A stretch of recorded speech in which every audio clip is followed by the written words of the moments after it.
All right, so just before we conclude, all in favor of changing the intro music to What is Love, say aye.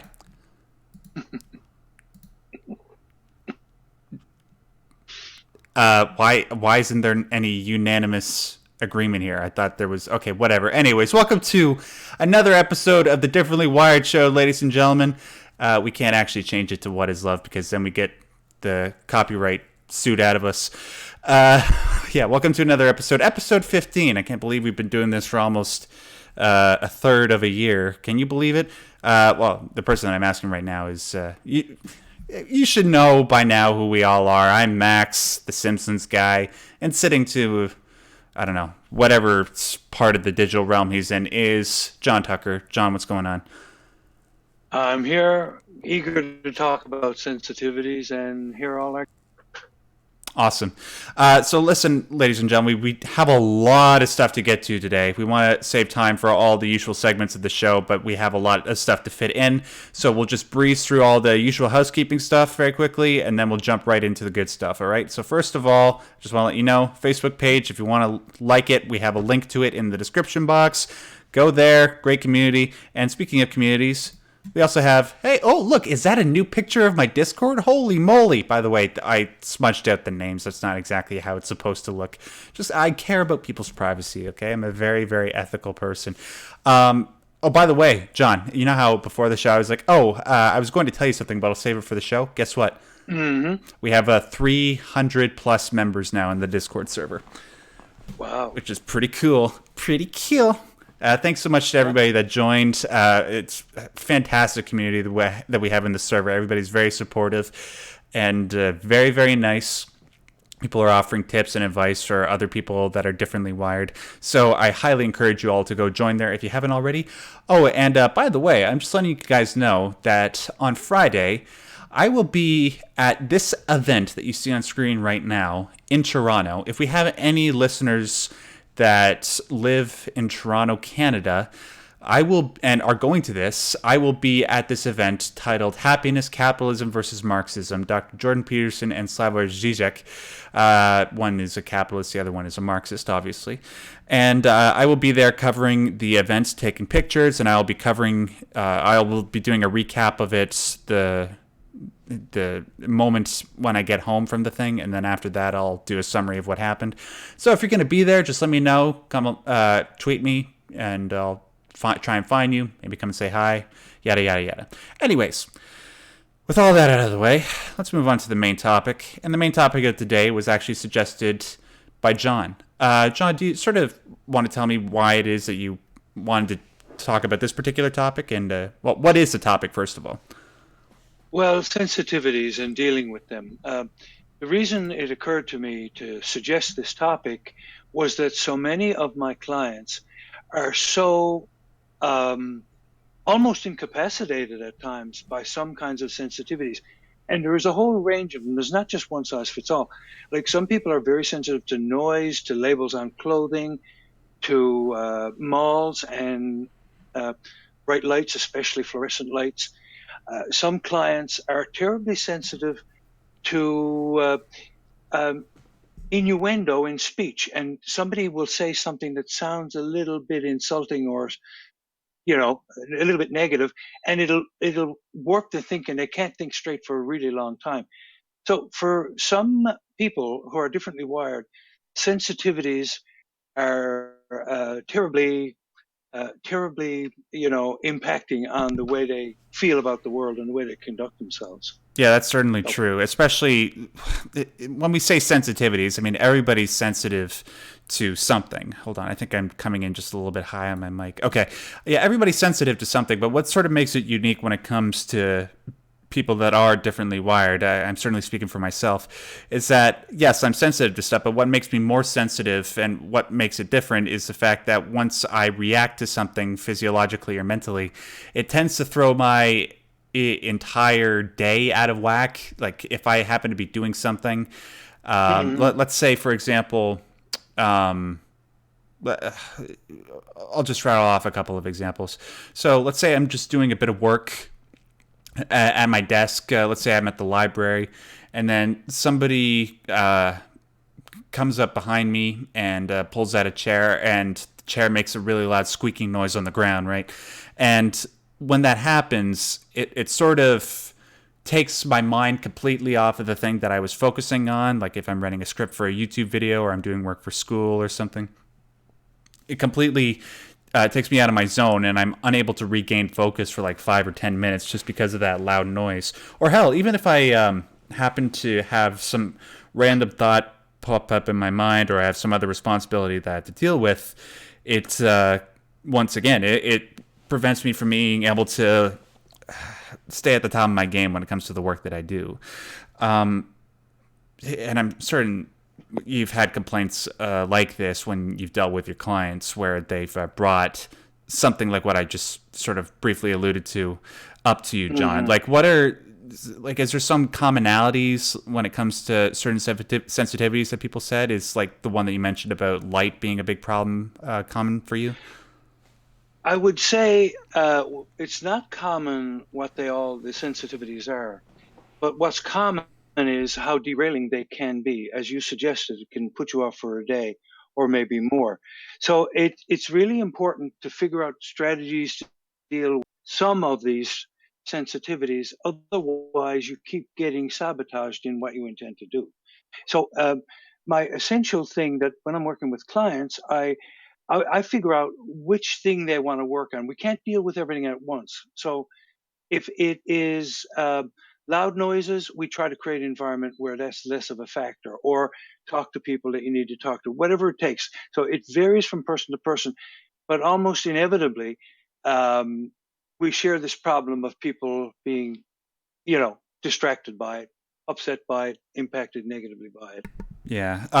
When it comes to, I can only really speak for myself, but even when I do that, I am speaking for a lot of people that have or are on the autism spectrum, because unfortunately, a lot of us have a lot of congruity when it comes to our particular experiences. So I'm gonna give a couple of examples of like things that I talked about in my video series, for example, and what I do to deal with that. So for those of you who've watched my Truth About Asperger's Syndrome series, you'll be familiar that some of the common problems that people with AS tend to deal with are eye contact, sensory overload, social awkwardness, and anxiety and depression. Just a couple of bits of advice for those that might have a lot of trouble with this, and it's preventing them from being able to preventing you from being able to live up to your full potential. I can't talk today. So one thing that helps me tremendously when I am slaving away for all you people and making all these wonderful, well-edited, well-crafted videos is I need to have something that sort of drowns out all the noise around me. And that can be a little bit tricky because certain noises work better than others. So, for example, when I listen to music, I like to listen to a lot of alternative rock. That doesn't work out so well for me because I find myself wanting to rock out, obviously. But there's, whenever I listen to lyrics, I find myself paying more attention to the meaning and the craft behind making those lyrics and songs. So that really bugs me. But what I find helps tremendously when I'm writing for long hours at a time or editing for long hours at a time is I go to YouTube and I look for some form of white noise. My particular favorite is these 10-hour-long videos on YouTube where it's nothing but just rain falling. And you can get different variations of rain. So if you find like gentle rain works best for you, or if you like thunderstorms, whatever works best in sort of pushing all other thoughts out of your mind, or anything else that might trigger sensitivity within you, that works really, really well. And obviously, of course, having headphones, noise canceling headphones are of particularly great use for me. I have what's my brand? It's a HyperX 7.1, and the 7.1 is good too because those are the kind.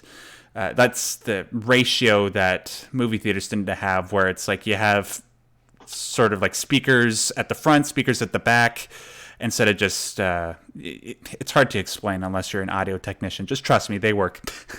And trust me, I love that technical talk. Yes, trust me, I'm a doctor. No, okay. Anyways, eye contact is another one that a lot of people struggle with, and I think we have a guest on during the call-in segment that's going to talk directly to that. Eye contact can completely throw off any sense of rhythm that you might have when talking to somebody, right?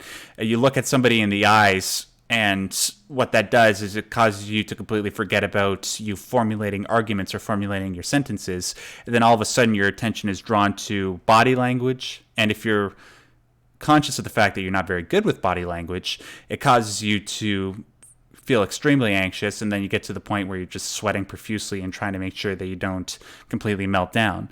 So that's a real pain. One thing that I would recommend in respect to that is something that a lot of people have actually recommended in the comment section for that particular video I did on eye contact, was looking at the bridge of somebody's nose, or looking at their forehead, or focusing on their eyebrows. Anything but looking at them in the eyes. And what I suggest that you do is, if you have like a close friend or a family member that maybe you could practice this with, so that way there's not really much social repercussion and you're not tearing yourself up about it if you fail initially, just practice with them. You'll find it's a lot easier, and then you'll find yourself developing new rhythms, so that when you actually start talking to people more outside of your comfort zone, it's not so much of a hassle. Now, before we move on to the call-in segment, John, I'm sure there are a couple of other strategies that you might want to suggest, and other problems that people might have. Well, the sound is pretty important to a lot of people, and I often use stuff like focus at will, or sometimes people watch Netflix where you go on a cab ride, it takes you 10 hours, and you just see scenery going back and forth. It gives your brain a kind of a holiday. But I also would like to point out with light that sometimes changing to that natural light kind of light is very good. Fluorescent seems to be the worst, and natural incandescent seems to be about the best. You can get natural full spectrum lighting, I think they call it. It's a little bit more expensive, but it's pretty good for that kind of. Yeah, actually, you just bringing that up, it actually made me think of another good thing that people might want to seek out. If you have a particular sensitivity to light, any form of light, but particularly fluorescent light, if you happen to be on the computer all day, I don't know what the brand is, but there are these certain glasses that you can buy. They're really cheap, and they have like a yellow tint across the frame, where if you happen to be somebody that uses the computer a lot all day, and you find yourself succumbing to, I don't know, motion sickness, or just staring at bright lights all day, that's bound to drive anybody crazy, but particularly people that are on the spectrum. You can buy these glasses that are designed to help you work longer and not have you succumb to those particular sensory problems. If anybody can look up what I'm talking about, because I know there's at least somebody that's listening to this and knows what I'm talking about. Well, you can go to Amazon and say computer glasses, and up will pop a dozen brands. Oh, sure, yeah, computer, yeah. Just type in computer glasses to Amazon. Yeah, they have everything. And I've done that for that purpose, and there's lots of them there. Many brands, and they vary from $7 or $8 or $12 to all kinds of prices. Wow, that cheap, huh? Yeah. Wow. Okay. I thought it was like around $30 or $40, but if they're only $7 or $8, then you can't afford not to buy it. Anyways, I'm glad we knocked that particular segment pretty quickly, because we have a lot of calls to get to, and I know a lot of people actually wanted to discuss the issue of sensitivities. So let me just take a second. Hold on, I got my order messed up here just a little bit. So we are going to jump right into the call-in segment. We'll bypass the mailbag segment for now. Hopefully we have time towards the end of the show. If you want to be on the call-in segment of the Differently Wired show, it's very simple. All you have to do is join my Discord server, which if you have the Discord app for your computer or phone, it's very easy to download. Download that, and then click on the link in the description box of this particular stream. Once you get there, you'll see a text box. Here, I'll actually bring up the Discord picture right now. If you see on the left side of the screen, you'll see a whole bunch of categories like announcements, general discussion, health channels. If you scroll down all the way to the bottom in my Discord server, you'll see a text chat with the hashtag mark beside it that says call in sign up. And all you have to do is just put your name in there, and you can be a part of the Differently Wired show. You can talk to John and I directly. And it'll be a whole lot quicker if you're looking for advice or resources regarding your particular problem. We can help you out a whole lot faster. So let me just get to the people that we have lined up right now. Who did we decide was going to be first? Oh, yeah, it was Biggie, a.k.a. Lemon Man. How do you want us to refer to you, Lemon Man? I can't remember. You're unmuted now, by the way. You just have to unmute your mic. There you go. I was very out school about like what I felt, but now I find myself getting really paranoid about like very specific things that I say. But more importantly about like some of the art I make. Specifically this comic that I'm working on. And I feel like it has something to do with the fact that I've like one of the main things that got me in trouble before at school was like the type of art I've created, and it's made me really protective about it, and I just don't know how to get over the paranoia. Well, what type of art do you do? The thing is, it's just like comic stuff. It's not really what I find is it's when I'm writing it doesn't seem very weird, but at the time when I look over it or when I show it to other people, they seem to have this weird reaction to it. I don't really understand what's wrong with it inherently. Well, can you give like are you willing to share a specific example? Yes. Like in this comic I'm writing, it's about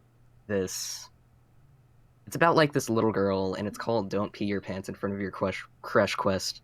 And I thought that was, perfectly fine and very funny. But yeah. But every time I show it to someone, they're like, is this like a fetish thing? And that never occurred to me while I was writing it, but it sounds so weird, and I can't see it in any other context then. Listen, dude, what I wouldn't if you do comics, I'm pretty sure you're familiar with some of the great comic legends. Are you familiar with the guy? I can't remember what his first name is, but his last name was Crumb. Do you know who I'm talking about? Not really. There was this very famous artist who drew some of the most bizarre looking characters, and he did some of the most bizarre stories. His last name was Crumb. I can't remember what his first name is. He's a very famous guy. I'm going to look him up while I'm talking to you. When it comes to comics, the thing is, unfortunately, what sells comics nowadays, because it's sort of unfortunately a dying art form, is stuff that goes beyond the usual, right? So if you can take a really wacky idea, and I say wacky in the most complimentary way, like what you just described to me, and you can put it into a good story, people will gravitate to it. Obviously, there are some people that might look at something as completely innocuous as I don't know, Spider-Man or Doctor Strange or, I don't know, Swamp Thing from Marvel and DC. And they might look at something like that and think it's equally weird. Or, why are you into spider people? Is that like a fetish of yours? No, it's just, it's a cool concept. So as long as, I don't know, as long as while you're writing the story, you're writing it and you're not, I don't know, alluding to some sort of deep-seated psychological problem. Like, let's say, for example, you made a storyline about, I don't know, some guy that goes around exacting revenge on women or something. I don't know. It's just something that might cause somebody to worry about the person that's authoring it. I wouldn't worry about it too much. Yeah, that makes sense. Mm-hmm. Thanks for the time. Sorry, I'm really nervous about being on here. Is Dude. it okay if I mute myself? No, dude, it's totally fine. And apparently Dave Barker, who's going to be coming on, I think next, said it's Robert Crumb. Yeah, guys, if Lemon Man, how do I refer to you, dude? Just Biggie. Okay, Biggie. Biggie, what I suggest you do, I think this will make you feel a whole lot better about your own concepts, because there's some really far out people when it comes to the world of comics. Look up a guy named Robert Crumb and look at some of the stuff that he drew and some of the stuff that he came up with. It's absolutely insane. And hold on, I'm going to have to mute you for a second because you're typing on your computer. Oh, sorry, my bad. It's okay. Anyways, if you look up some of the stuff that he did, he is very much beloved in the comic scene for his work.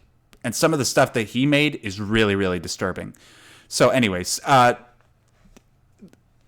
don't know, maybe if you continue to show your work to people and you continue to get that same reaction, hey, maybe send some of it to me and I can go over it with you and offer you some advice. But based on what you told me right now, I don't think you have anything to worry about. It makes total sense. Okay, thanks. All right, no problem, dude. And come on any other time, okay? We love having you. All right, let's move. I'm surprised we got through that so quickly. Let's move on. Sorry, John. I didn't give you a chance to speak. Okay. Keep going. It's fine. Excuse me. Next up, we have, I think, Dave Barker. Dave, you there, man? Yep. Perfect. So what's going on, dude? Nothing much. Did you? Oh yeah. How's the drawing going? I changed the height of the skull because it was a bit too short for its width. Oh, okay.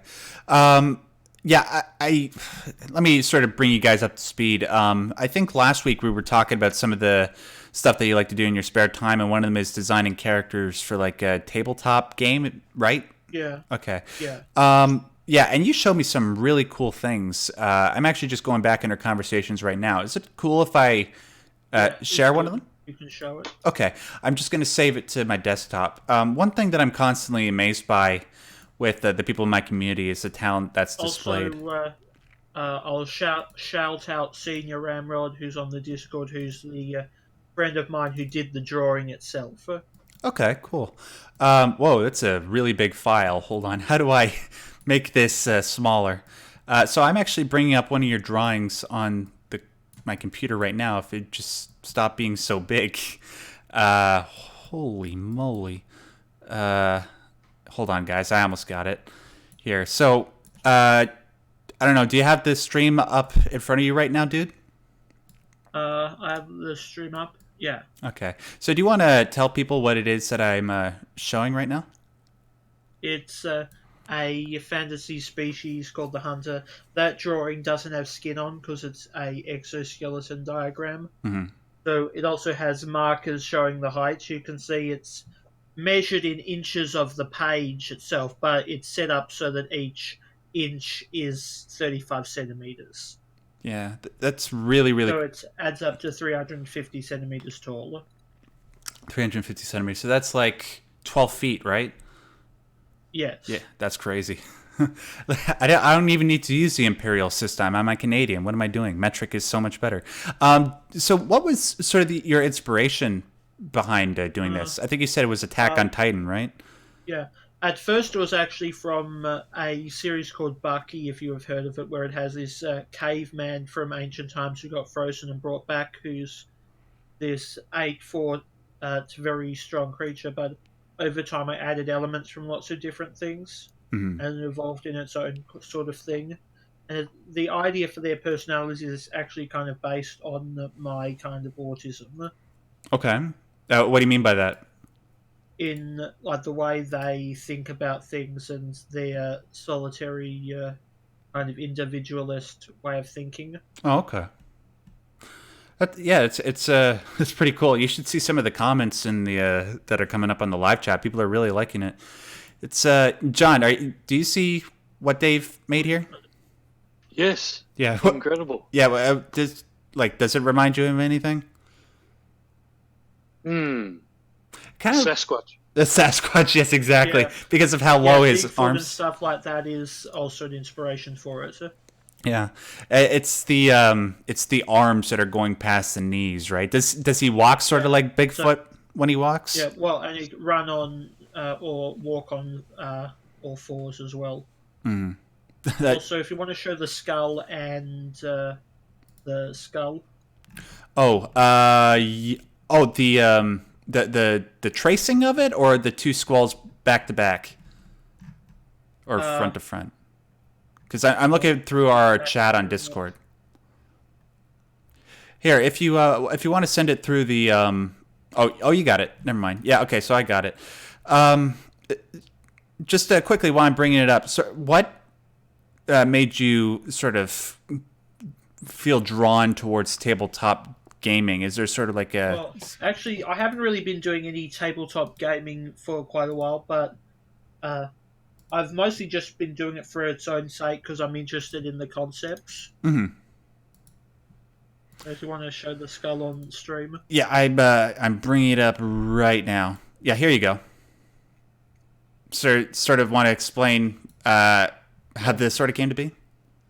Well, the idea is kind of a apex predator human type creature. Mm-hmm. So it has teeth that are like a carnivore, and it has a spine that's adjusted to connect to the skull to allow it to turn upwards more. Oh, okay. Walking on all fours. Also has a larger brain. Yeah. So it has it's like a Neanderthal, the skull. So it's a lot stronger. It's just, yeah. Some of the stuff that you've shown me on in our private chats is really, really cool. What I encourage... Yeah, sorry, go ahead. Also show the skeleton I'm sending. So, speaking of sensitivity, I find one thing I have is, and I don't know if you have this too, is feeling pain from things that normal people would think is just a bit irritating. Oh, sure, yeah. So, like I can only wear very specific types of long legged underwear because if they're too short, they hike up on my legs, and it's I can't deal with it if it's like that. Mm-hmm. Oh yeah, I won't go into too much detail, just for the sake of my audience's innocence, but I will say I totally understand where you're coming from, dude. Hold on. Again, it's another big file, so I have to sort of shorten it so people can see it. Even though you said you don't do a whole lot of tabletop gaming right now, do you have a particular favorite? Yeah. I've actually only ever played one tabletop game. It was a custom JoJo's Bizarre Adventure based one run by my friend Senior who did the drawing. Uh-huh. Okay. Quick question is, because I've never tabletop game in my life, is Dungeons and Dragons considered tabletop? Well, I think Dungeons and Dragons is the one. Okay. It's the thing. All right. I just wanted to make sure. Now, before we, unfortunately, like I said, we have a lot of callers, so we have to move on in just a second. But do you just want to take a second and explain what we got here? This is a skeleton. At the moment, I'm planning on extending the thighs a bit, but and making the arms a little bit shorter. But you get the general idea of the skeleton. Like the rib cage is a lot bigger than a human, so it has big lungs. It has a strong spine and pelvis. It's got very big bones in its arms and legs for its movement. Also, on the body image, you can see the exoskeleton of bone that allows them to have a muscular and tendon system to distribute force better to compensate for the square cube law. Mm. So that they don't break limbs when running due to their size. And they have a lot denser bones and tissue in general. So they're insanely strong and durable. Yeah. Yeah. Like they could, you could shoot them with an assault rifle and it wouldn't do much. Nice. I was just thinking to myself, like a character like this, I think would belong in a series like Metal Gear very well, where they do all these Yeah. genetic enhancements. Yeah, well, it is kind of genetic enhancements, though the genetic enhancements come from a fantasy race that have kind of biological abilities, Mhm. kind of like the progenitor virus in Resident Evil. Yeah, I was just about to go make the Resident Evil comparison, like Mr. X, right, from 2? Yeah, Yeah. yeah, X gonna give it to you. Yeah, I was just about to say before we close off, a lot of people are looking at the skeleton, but you see the buff guy standing right next to him. I know yeah. That's just something I got off Google Images just Right. for a height comparison. Yeah, I was just gonna say, like, don't let my Simpsons avatar fool you. It might imply that I'm skinny, but if you want to like an actual idea of what my actual physique looks like, it's that guy on the right there, right down to those beefy thighs and all that. So, You mean the color-coded one? come on, John, vouch for me, dude. You're pretty tall. Yeah, okay, you're missing the point. Anyways, I know. so, thanks so much, Dave. Feel free to come on anytime again in the future and share more of your drawings. I think Also, they're really, I'm really thinking cool. maybe my friend Senior might come on at some point, or my mother, Okay. but she knows a lot of stuff about autism. We'd love to have them both, dude. Honestly, anytime. That would be wonderful. Yep. Okay. So unfortunately, we're gonna have to beat you, but we'll talk to you again soon. Okay. Okay. All right. Thanks so much for coming on, dude. All right. Let me just get these. Unfortunately, I'd love to keep them up, but well, actually, you know what? Let's just keep them up for now while we're doing the rest of the show. Although some people that might be coming in might be like, "What are we looking at?" Here, I'll just I'll put up this one for a little bit because I really like the design of the big guy. Next up, we have who do we have next? We have Waluigi Jeeves. You're unmuted, dude. What's happening? Hello. What's Good to be popping? back. What's popping, player? Nothing much. Joker hype for Smash coming out in an hour and 30. Yeah. Okay. Explain that to me. Who is Joker? Joker is from Persona 5, a long-running, a spin-off of a long-running RPG series made by Atlas called Shin Megami Tensei. He's from the Persona spin-offs. Okay. Which are, yeah, and he is from the most critically acclaimed and most successful game in the series. Okay. Sorry, because I assume I know you said before that you had something directed specifically towards sensitivity that you wanted to talk about, but I just have to ask because ever since I did this video on my channel a couple months ago about Metal Gear Solid, where I discussed a particular moment from it as having the most profound moment in gaming, a lot of people have been writing to me saying, "Hey, if you think that's profound, you should try this, this, and this." And one of the games is Persona. I don't know anything about it, but a lot of people, including a friend of mine that I've known for a couple of years named Captain Carbine, maybe he's listening, I'm not sure. Just based on, I'm sure you've watched a couple of my videos and you know the stuff I like. Do you think I would like Persona? I think you would like it thematically a lot. If you wouldn't, it's one of the better RPGs out there. Okay. So if you do like RPGs, I think you'd like it. All right. It is thematically up your alley if you like Metal Gear Solid. It very much so immediately dives into themes. And hey, Persona 5R is coming out eventually, which is a sort of pseudo deluxe edition. Okay. I'll have to talk to you a little bit more about that because because I think the next game that I'm doing on my channel is Deus Ex, but after that I might have to dive into Persona. Anyways, so what did you want to talk to us about today, Jeeves? Well, just to catch everyone up, last time I was on, I talked about having CP, cerebral palsy, and AS, which causes a lot of conflict. But because of that, that causes a lot of sensitivities, and sensitivities to be a little stronger for me. And I have learned how to deal with that, and I wanted to give some advice to people who may be struggling with it. In my experience, if a situation where you can remove yourself from it, or you say to any of the younger viewers, who may be, having some troubles, and like they're in, or in general, actually, if you're in public and you don't have to be there, it's recreational or something like that. And the crowd is too much, or something happened, like you spilled your drink, and that just really bugged you that specific way. Mm-hmm. Try and remove yourself and go to a place you'd want to be, and if that means just heading, like home, or just doing something completely different, Mm-hmm. do that is my best, to remove yourself and give yourself some time to focus. And another thing I'd recommend is to sort of figure out a way to go in your own head, is what I do personally. I think and I contemplate random subjects, but it helps me calm down.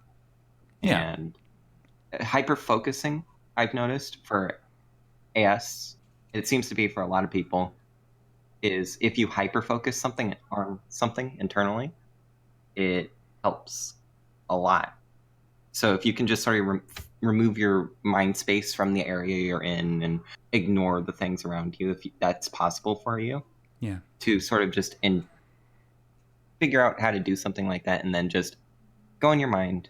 And for instance, I just endlessly think about a game I play endlessly, which is Splatoon. I constantly do ideas and just write them down whenever I get stressed. Good.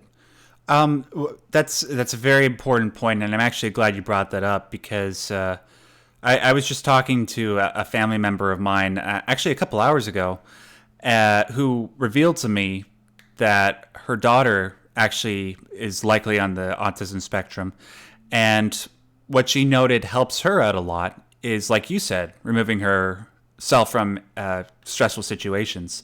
And one thing that she does is, if things tend to get quite hectic and her brain can't compute everything that's going on, she just hops in her car, drives down the road, and just sits there for 15 or 20 minutes, whatever is necessary for her to calm down. And then she comes back home, and then she gets right back to doing what she does.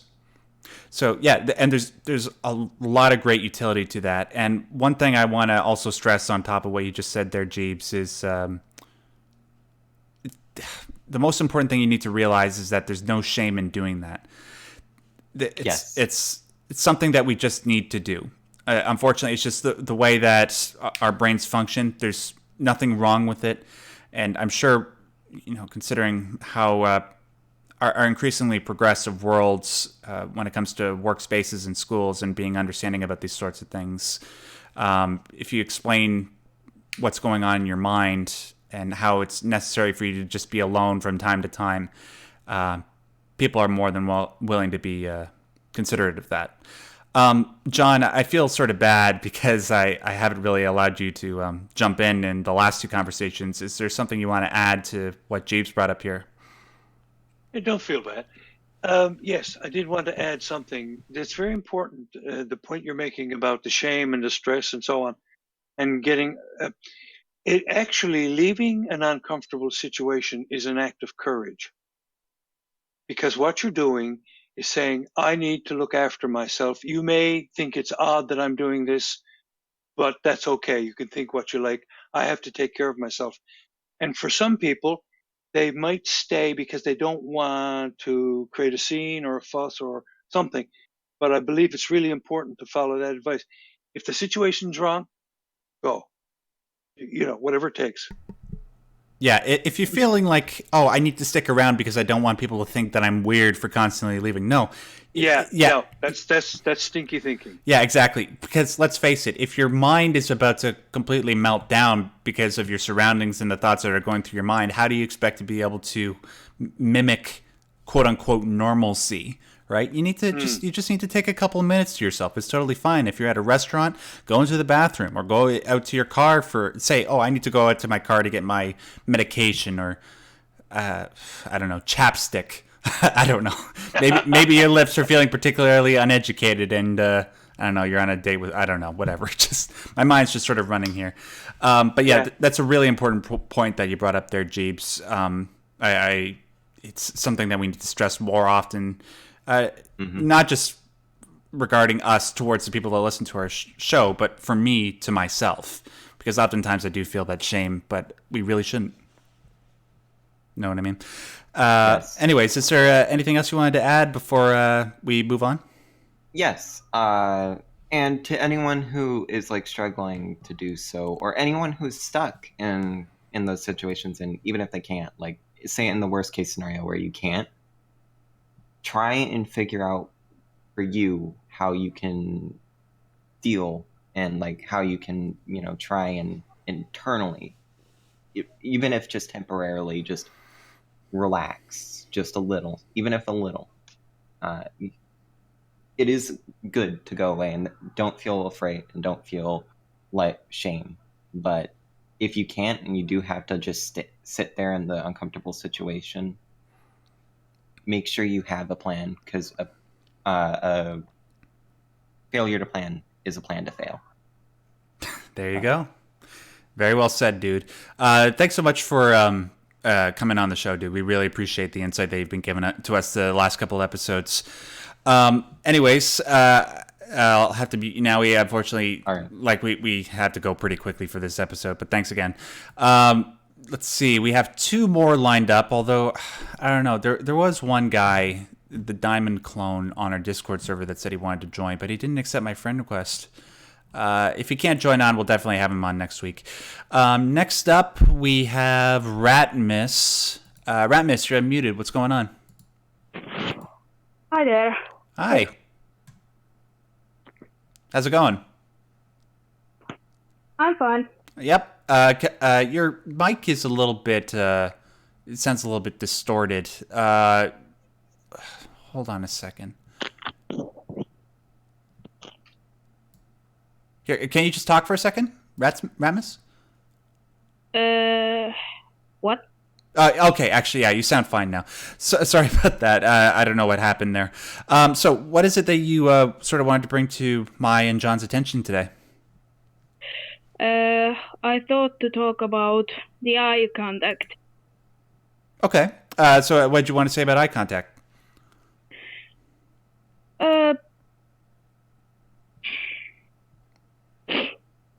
Wait. Yep, no what problem. I was talking. And take your time. I know you said you're from Finland, and like Ratmiss was on with us a while ago, and English, for a lot of the people that listen to us, is not their first language. So just take your time. Okay, Yep. Now I found. The many people feels different about the eye contact. Sometimes someone needs it and someone doesn't like it. Well, I'm that person who needs it, needs to watch that person while talking to understand the speech. Right. It's hard to tell how, but it helps me when I'm talking with someone. Mm-hmm. Anyway, I remember when I was talking to someone with eye contact, and she didn't respond at it. I thought that person didn't hear me. Then I started to repeat, but couldn't talk end because she said angry, "Stop! I hear that!" It confused me. Mm-hmm. When I'm sad, I need sometimes to close my eyes while I'm talking. Right. I need to see how people react my talking. Hard to say. If person wants to look me in the eyes, I look that long, how long it takes. Mm-hmm. About the text message, the thing is the difficult without seeing other person's reactions. Sometimes I understand the text wrong. Without emojis, it's hard to know how other feels. Oh yeah. If you're talking with me, wait a second. If you're talking with me, please don't get mad if I'm acting weird.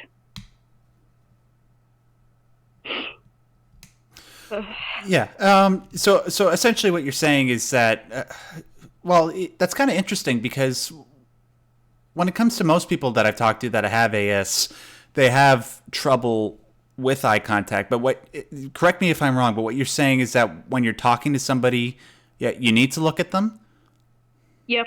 Okay. And that's because there are certain emotions that they convey that help you understand the words that are coming out of their mouth? Is that sort of correct? Because I don't know. Because what you just said about the emojis there, I totally understand. Because whenever I talk to somebody, it's a great relief when I talk to them, and they're actually frequent users of emojis because it helps me determine the actual meaning behind their words. Because sometimes, if they send something that's completely innocuous and they don't have like a smiley face beside it, I get kind of paranoid. Like, especially when I was talking to my ex-girlfriend, sometimes she might send me a message that just says, "Hey, I'm okay," but she doesn't put a smiley face beside it, and I get paranoid. It's like, oh, is she like, oh, is she just saying, "Oh, I'm okay," but she's saying it in a way where it's like, "Oh, I'm not okay, and you're supposed to press me about this."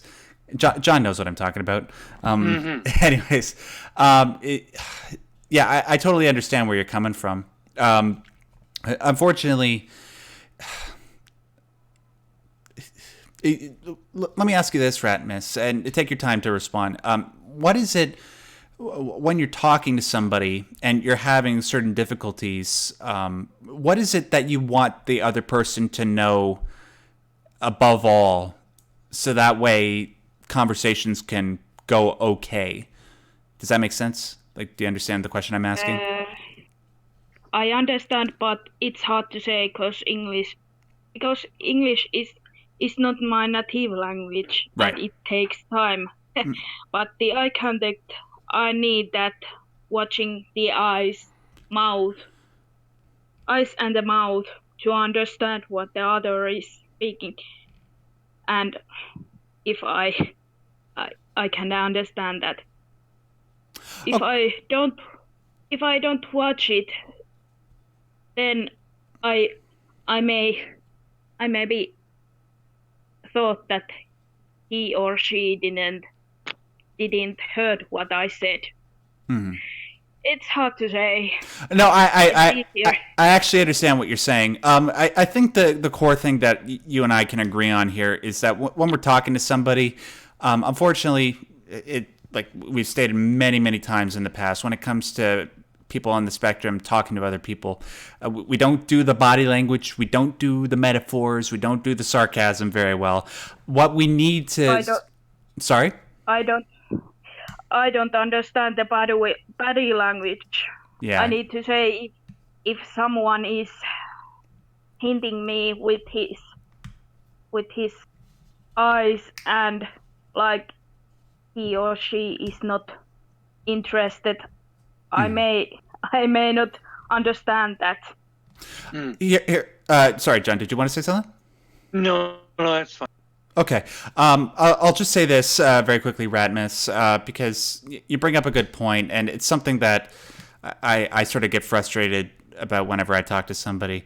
When it comes to people that have AS, and I'm including myself in this, when we talk to other people, we're frankly amazed that people will take the time and effort that they would want to talk to socially awkward people like us. What with our own personal deficiencies when it comes to recognizing, like we just said, body language, sarcasm, yada, yada, yada. The most important thing that we sort of want to communicate to these people is that, hey, we're absolutely delighted that you want to talk to us, and don't, like, if we, I don't know, gesture in some way or we say something in a certain way that might be off-putting to you, talk to us about it, because 99% of the time, we're absolutely delighted that you want to talk to us, and we want to make sure that we demonstrate our gratitude. I would like to jump in there, Max. Yes, please. But I understand that. Okay, good. This is hard to say because in Finnish it would be easier to say. But I think. But some of you doesn't understand Finnish. Yeah, it's okay. Sorry, Ratmus, sorry to interrupt you, but John is just going to have to say his thing, and then we have to move on. I'm sorry. Okay, I was simply saying that quite often we assume in conversations the other person is meaning this or meaning that, and it can help a lot by being very clear. I have to do this, I need to do that, Please don't get upset if I do this. So it's nice to be very open with what's going on that affects you. And that way the person is given a sign. I say you can't look up, or you look up a lot, or you make this sort of gesture. That sort of helps the conversation. It clarifies things. Yeah. I can understand if someone can't look the eyes. I understand that. No, I know you do. What we're just saying is that the sort of generally what we people on the spectrum want to tell other people is that we essentially mean no ill will. We can't communicate ill will with our body language or in our sentences unless we actually say it vividly, like, "Oh, I don't like what you said." You know what I mean? So I suppose one of the core messages that we're going to have to start imparting to people when we talk to them is that, hey, we're dreadfully happy that you want to talk to us, and please don't take anything the wrong way. And if something sort of is off-putting to you, just talk to us, and we'd be willing to smooth things over. Okay. Thanks. All right. Yeah. Thanks so much, Ratmus. Let's see. We have one more person that we have to get through, and we'll have to sort of go through this quickly because I want to do one mailbag question before we sign off. So we have up for our final caller, Max Dankley. Max, what's poppin'? Hello, how are you doing? I'm Max Derrat, and this is how many times have we been here for already? 5 times? Oh, yeah, I think you've been on more than any other person, dude. Yeah. Alright, so there's 2 topics I could branch off here, and that's how shitty my Discord life has been going. Outside of it, it's been doing outright, but Discord has been it's been a bit of a rough terrain. And then thanks to Dave Barker, I actually do have some inspiration for stories there. So there's 2 options I'd like to investigate here. However, due to time constraints, I only have one, and I'm wasting it right now. Yeah, talk about it next week. I'll do the World War I story next week. So when it comes to the Discord, my Discord life. All right, so throughout my Discord, so I have this one Discord server I go to, which is connected to a Gmod private server. And what we do is that we play a little investigation game. If the person dies during the Gmod game, then we all have to investigate to who did it and go to trial and debate on who did it and whatnot. So as of late, we haven't been getting a lot of games lately, and whenever we do have games, it's been quite hostile. The last time I was there, it wasn't that hostile. However, I was kind of not in it. I was more focused on playing Europa Universalis 4 rather than playing. But before all the other times, it was pretty shit. It was been pretty shit. So. All right, I'm gonna have to compromise on how to say these people's names because I would rather say their name privately. So a female player, we're gonna call her Anastasia. Has for several months now has broken up with her online boyfriend Jim. Yes, RPTTT. Think of it like that, but anyone could really kill and whatnot. And it's not TTT. It's not. It's based off the game Danganronpa, if you ever heard of it. It's based. But, anyways, I'm gonna continue. If any of you guys are interested, you can. So how is it? So what happened is that she's been telling about her life updates, like, hey, I've also talked about this, and then all of a sudden she says something like, oh, it's all private, and it seems like, oh yeah, it seems like every single fucking person on the server seems to know about this. Yeah. Sorry, language. But yeah, the topic out there kind of irritates me. But what happened was that I feel like I've been left out of the loop, and in reality, there are some other people who are also left out of the loop. But the thing is that I'd say around 60 or 50% of the people about it. I mean, we're a small amount of people, but sorry, Max, to interrupt you, but I don't know what it is, but you're like breathing really heavily into your mic, or your mic is really close to your mouth. Can you just pull it away? There. Thank you. Yeah, I pulled it away. So I'm gonna keep on talking about this, but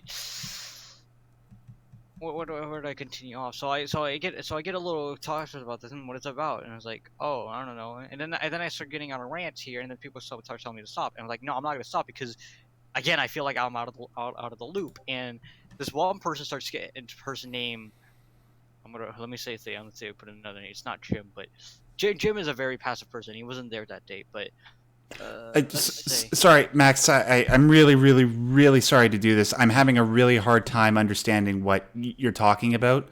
John, hold on. I just had to mute you because you were shuffling stuff. Do you understand what Max is talking about? I'm actually lost. Yeah, Max, I'm sorry to do this to you, man. I really feel particularly bad because I know that you're sort of compromising what you want to say because we unfortunately are running out of time. Can I just recommend that, like, if you want to come on sometime in the future to talk about this, please do. Can you please do me a small favor and just try to figure out a way to sort of condense what you're saying down so that we can address it more effectively? All right. So what? All right. I'll try to condense it. So what ended up happening? What ended up happening was that one person this one person started to get very loud to me because of my very pushy demeanor of wanting to understand this person's private story that seems to be known to everyone there. And it all ended up feeling like hell in there. And I was basically I told to take a break from that game that day. It was a very nasty situation. And that was related to the Gmod server. I even talked about this other situation. Ooh boy, this one was a few months ago. So I was on this Discord RP server, and again, Danganronpa related. I was really into Danganronpa, and I still sort of am right now, but not as much as I used to. If that glory belongs to fate right now. But on topic here. So one day I got into a heated argument with my mom.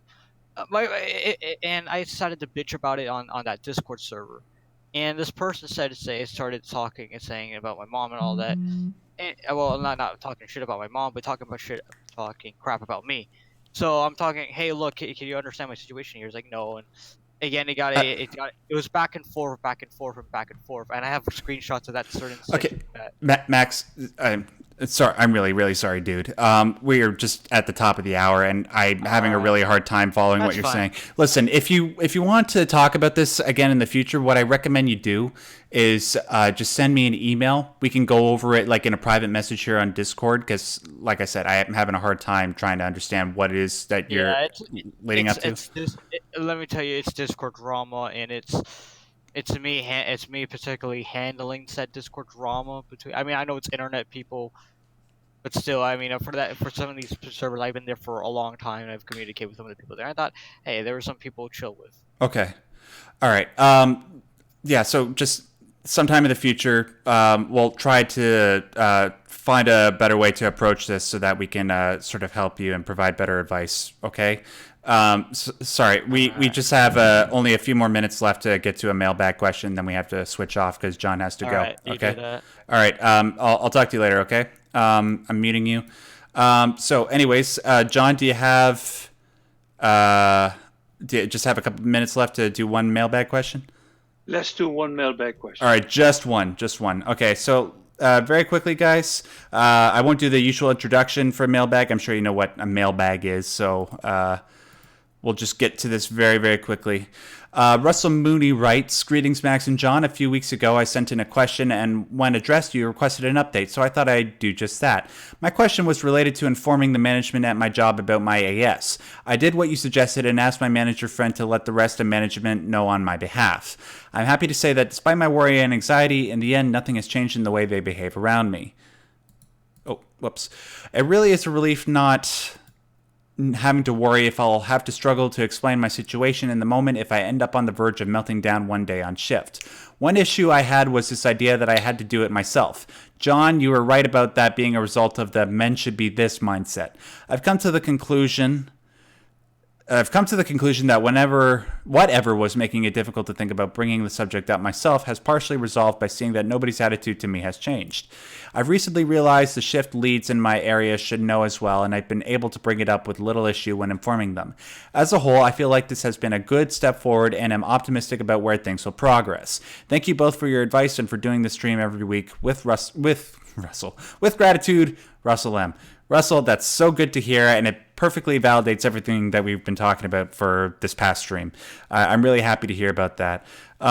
obviously, a couple weeks ago, I think Russell was talking about coming out to his employers, right? And it's really, really good to hear that. What I just said about how workplaces and schools are becoming more progressive when it comes to this stuff and being more accepting. So, and we had another example like this from another emailer before that had exact same experience. I just can't remember whose name is off the top of my head.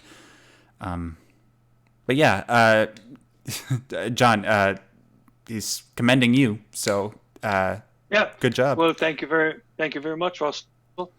Sometimes, if we do the obvious thing, it's probably the best thing, and ignore the inner judge saying, "Oh, well, you should do this, you should do that, you should be like this, you should be like that." No, sometimes you just should do the obvious thing the most simple, straightforward way. Perfect. And yep. Awesome. Thanks so much for sending that in, Russell. And guys, if you sort of follow Russell's example in the future when it comes to coming out to your boss or your family or your friends about your affliction, make sure you send in your stories, especially if they're positive ones. If they're negative ones, let us know about them, and we'll try to help you as best as we can. But more likely than not, as we've demonstrated on the show, people tend to be pretty accepting. And you should be accepting of yourself. We'll save more time for Mailbag in the next couple episodes. I know we've been doing a lot for Colin the last couple episodes, but I promise we'll get to other people's mailbags in the future. We have Christopher Lister up. We have Unoriginal Name. I love that. The guy's name is Unoriginal Name. We'll get to you guys next week. But before we close out, I just want to do the usual stuff. If you ever want to be a part of the Mailbag segment on this show, all you have to do is send an email to the email that you see on screen, which is maxderrat@yahoo.ca. Or if you want to be a part of the live question segment of the show, which we usually have towards the end, you can do two things. You can send in a question through Twitter using the hashtag differentlywired, or if you want to ensure that your question is seen on stream, all you have to do is submit a super chat. That way it's highlighted for us and we don't miss you, and you will be answered on the exact same stream. Then you send it to us. And finally, if you want to support their show, there are two ways that you can do it. One way is financially. We have a PayPal link in the description box below. All the money that you send to us goes right back towards the show, making sure that we can spread the message around to people that might need it, that we want to help people that are going through their particular issues, whether they're autism related or mental health related, making them realize that there is help out there. There's no reason to be ashamed, and that we're all here to support each other as this community on YouTube and on my Discord has so evidently demonstrated. Thanks so much to all of you. But also, if you want to support the show in a non-financial way, there are two very easy ways that you can do that. You see that like button? Just hit it. Just don't even think about it. Just do it. Just get like Nike and just do it. Just hit that like button, because you know what that does when you hit that like button? It tells the YouTube algorithm, hey, Max Derrat's videos, they're pretty cool. You should go check them out. Put them in other people's recommended feeds. So just hit that like button. It really helps us out. And also, more important than that, just take one of the Differently Wired episodes or one of the videos that are on this channel and just share them around on your social media. You guys have no idea how much that helps us out. It's helped me out immensely. I can't believe the amount of attention this channel has gotten over the last few months, ever since John and I have started doing this show. It's been an absolute blast. It's an absolute blessing. And I thank you all for those who have done it and who will do it in the future. Finally, I just want to thank John, as always, for being as knowledgeable and insightful and helpful as he is with the show. Can't imagine doing it with anybody else. John, just anything you want to say before we conclude? No, thank you very much. Great show. Great show. Really good show. Really good. Really good show. Really good show. Who's that? Something Sullivan? Ed Sullivan. Ed Sullivan. Thank you. The Beatles guy. Anyways, guys, thanks again. We'll do this again at the same time next week, Wednesday at 7 p.m. Eastern Standard Time. And until then, stay yellow.